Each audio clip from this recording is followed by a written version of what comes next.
Kesari colour தேவையில்லை, Ajinomoto தேவையில்லை. வீட்லேயே ரொம்ப ஆரோக்கியமான முறையில் குழந்தைங்களுக்கு பிடிச்ச மாதிரி மீல் மேக்கரில் மஞ்சூரியன் எப்படி செய்கிறதுன்னு பார்த்துருவோமா?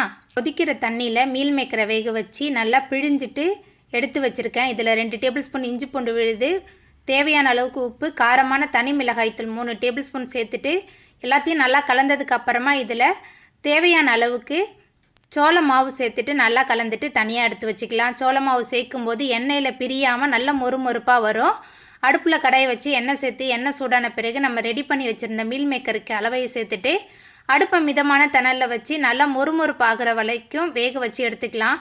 இதை அப்படியே சாப்பிடும்போது சிக்கன் 65 மாதிரி இருக்கும். வெந்ததுக்கு அப்புறமா தனியாக எடுத்து வச்சுக்கலாம். அதே எண்ணெயிலேயே நீலவாக்கில் நறுக்குன 4 பெரிய வெங்காயம் சேர்த்துட்டு நல்லா வதக்கிடலாம்.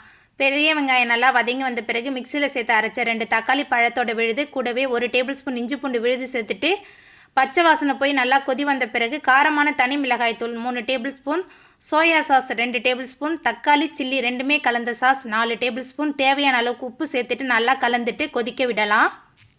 தளன்னு கொதிக்க ஆரம்பித்த பிறகு பொரிச்சு வச்சுருக்கிற மீல் மேக்கர் சேர்த்துக்கலாம். மீல் மேக்கர் சேர்த்துட்டு நல்லா கலந்துட்டு நம்ம சேர்த்த மசாலா மீல் மேக்கர் எல்லாமே சேர்ந்து நல்லா கலந்து ஒட்டி பிடிக்கணும். அப்போ தான் சாப்பிடும்போது ரொம்பவே டேஸ்ட்டாக இருக்கும்.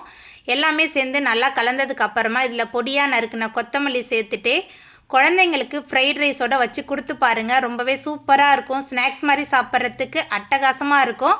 கடையில் அதிகமாக விலை கொடுத்து வாங்காமல் வீட்லேயே ஆரோக்கியமான முறையில் செஞ்சு கொடுத்தா பிள்ளைங்களுக்கும் ரொம்ப பிடிக்கும். ட்ரை பண்ணி பாருங்கள். வீடியோ பிடிச்சிருந்தா வீடியோக்கு ஒரு லைக் கொடுத்துருங்க.